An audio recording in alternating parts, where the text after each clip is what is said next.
Olá, meus amigos e minhas amigas. Iniciamos o vídeo de hoje falando sobre novas movimentações russas no nordeste da Ucrânia.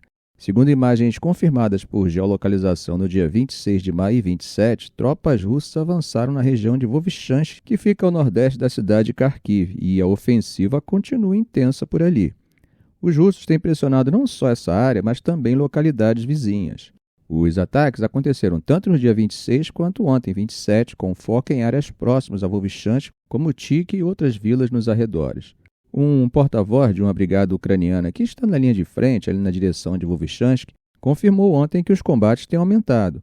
Segundo ele, as forças de Moscou estão não só atacando com mais intensidade, mas também trazendo mais tropas e equipamentos para essa região próxima de Kharkiv. Ele chegou a comentar que os russos estão instalando sistemas de guerra eletrônica, inclusive em árvores e postes. Imagens do dia 27 também apontam que tropas russas cruzaram a fronteira internacional e seguiram ao norte de Kamianka, que fica ao nordeste de Kupiansk. Além disso, outras imagens geolocalizadas mostram movimentações russas perto de Stroivka, que é uma área também próxima da fronteira. Mas não parou por aí. Moscou também atacou perto de Dvorshina, Zapadne e avançou em direção a Dovenk, Petropavlivka e outras áreas ao redor de Liman, como Ridikodub. Gente, o Ministério da Defesa da Rússia afirmou que o 10º Regimento de Tanques, que faz parte da 20ª Divisão de Fuzileiros Motorizados, teria tomado controle de Stara-Mikolaivka, uma cidade ao sudoeste de Toretsk. E por falar neles, eles anunciaram hoje, 28 de maio, o que chamaram de libertação de Konstantinovka, lá na região de Sumy. Segundo o que disse o especialista militar Andrei Marok em entrevista à agência TASS, a tomada de Konstantinovka teria ajudado os russos a criarem uma pequena zona de amortecimento perto da fronteira. Bom, gente, parece que Zelensky anda preocupado com o que anda acontecendo ali na fronteira com Kursk, né? Segundo ele, a Rússia concentrou mais de 50 mil soldados, incluindo algumas de suas melhores tropas perto da região de Sumy, no nordeste da Ucrânia. Ele disse que o objetivo russo seria, primeiro, empurrar os ucranianos completamente para fora da região de Kursk e, em seguida, preparar uma ofensiva contra a própria Sumy. Bom, para quem aprecia história militar, né, algo me faz lembrar do general MacArthur na Guerra da Coreia. Bom, segundo o Putin, a ideia seria estabelecer uma espécie de zona tampão ao longo da fronteira russa com a Ucrânia. Zelensky chegou a dizer que, na visão dele, Moscou quer arrancar um pedaço do território ucraniano com cerca de 10 quilômetros de profundidade. E, de fato, conforme já vimos no vídeo de ontem, a Rússia já capturou pelo menos 4 vilarejos na região, né? Avançando lentamente em alguns trechos na linha de frente, especialmente perto da cidade de Konstantinivka, no leste ucraniano. Apesar disso, Zelensky afirmou que os russos foram empurrados de volta a cerca de 4 quilômetros naquela área nos últimos 2 dias. Ele falou ainda que seu governo está pronto para continuar os diálogos de paz, em qualquer formato, e espera que a próxima rodada seja de um nível técnico, mas também se mostrou aberto a uma reunião a 3 com Trump e Putin. E fez questão de ressaltar: Putin não quer que os Estados Unidos deixem o processo de paz, como Washington tem ameaçado fazer se não houver avanços concretos. Agora, por falar em paz, gente, segundo 3 fontes ligadas ao alto escalão do Kremlin, os termos que Putin estaria colocando na mesa para encerrar a guerra incluem exigências bem diretas. Ele quer garantias por escrito dos líderes ocidentais de que a OTAN não será ampliada para o leste, ou seja, nada de Ucrânia, Geórgia, Moldávia ou qualquer outra ex-república soviética entrando na aliança. E nada de compromissos não formais, né, como os que ocorreram no contexto da reunificação alemã. De acordo com uma dessas fontes russas, Putin está pronto para fazer a paz, mas não a qualquer preço. E entre outras condições estariam a neutralidade da Ucrânia, o fim de parte das sanções, a resolução do impasse sobre os ativos russos congelados no Ocidente e garantias de proteção aos russos étnicos e falantes de russo dentro da Ucrânia. Bom, Kiev, ao menos até agora, tem resistido a essas propostas, né? No entanto, o território tem diminuído de tamanho, e a cada avanço russo, o leque de exigências vai aumentando, ou seja, se considerarmos o contexto atual, ao menos no curto prazo, o preço a ser pago por Kiev pela paz acaba ficando mais alto. Bom, essa é uma análise fria, tá, gente? E pragmática.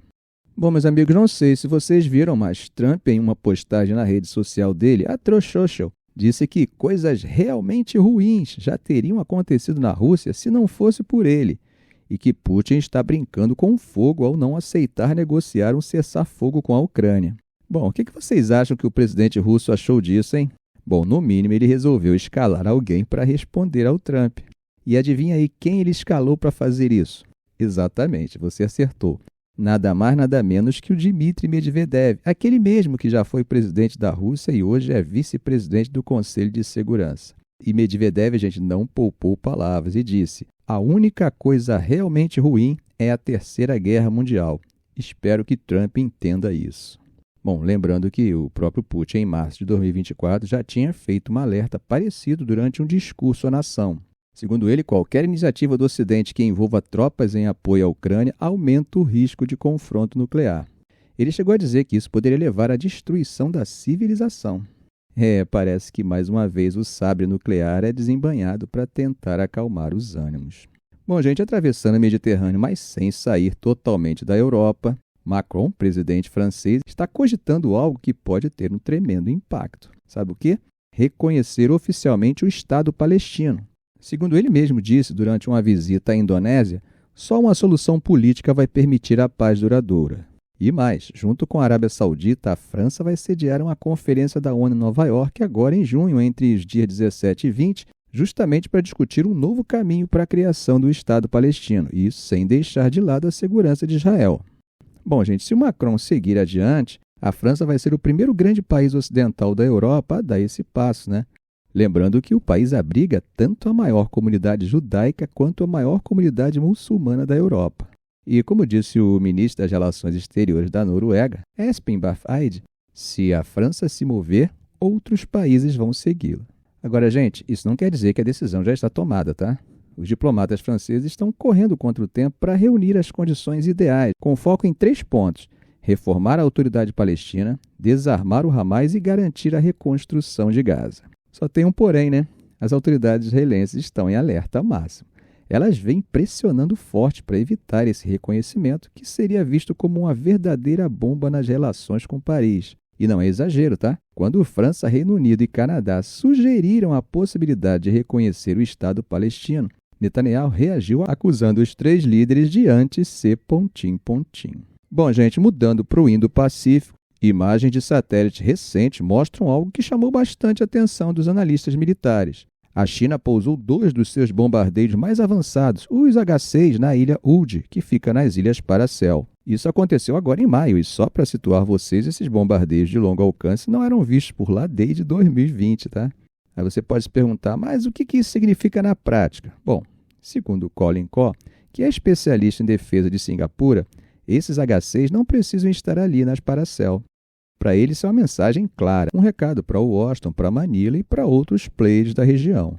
A leitura geral é de que Pequim está fazendo uma demonstração de força, especialmente nesse momento em que as tensões com as Filipinas crescem, Taiwan volta ao centro das atenções e o Fórum de Segurança de Xangri-Lá se aproxima, né? Aliás, falando em Xangri-Lá, quem vai abrir o evento nesta sexta-feira é Macron.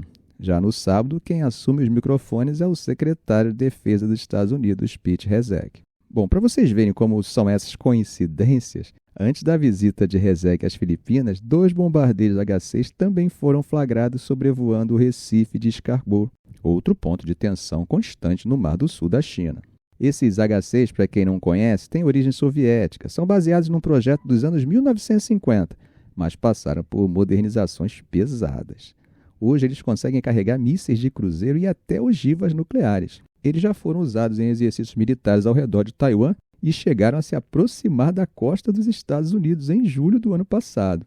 Apesar disso, os analistas acreditam que eles não vão permanecer na Ilha Rude de forma permanente. Segundo Ben Lewis, do Platt Tracker, a ideia é mais treinar a rotação de tropas e reforçar a proteção da ilha do que estabelecer uma base fixa.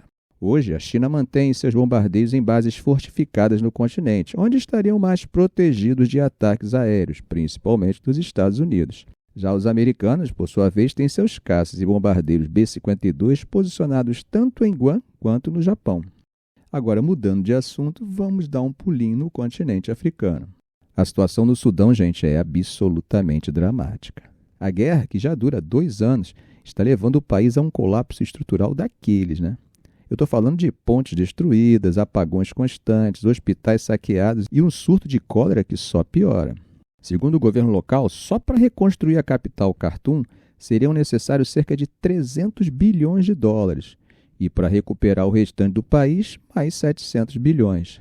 É um cenário catastrófico. E o pior, com os combates ainda ativos, essa reconstrução está longe de começar, né? O ministro de Energia, Mohieddin Naem, chegou a dizer que a produção de petróleo caiu pela metade. O principal complexo de refino, o Al Jaili, sofreu danos estimados em 3 bilhões de dólares. Hoje, o Sudão exporta todo o petróleo bruto e precisa importar combustível refinado. E os ataques com drones não param, né? Recentemente, depósitos de combustível e até o aeroporto do principal porto sudanês foram alvos.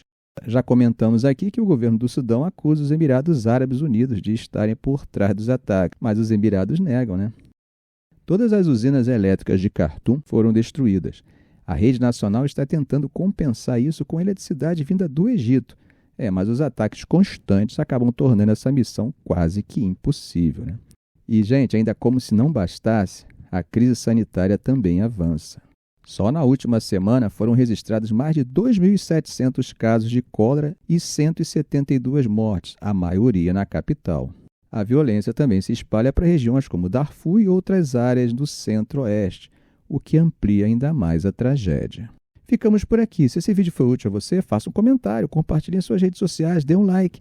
E é claro, se ainda não for inscrito, inscreva-se no canal e ative o sininho para não perder os próximos vídeos. Ok, gente? Um grande abraço do professor Arão Alves.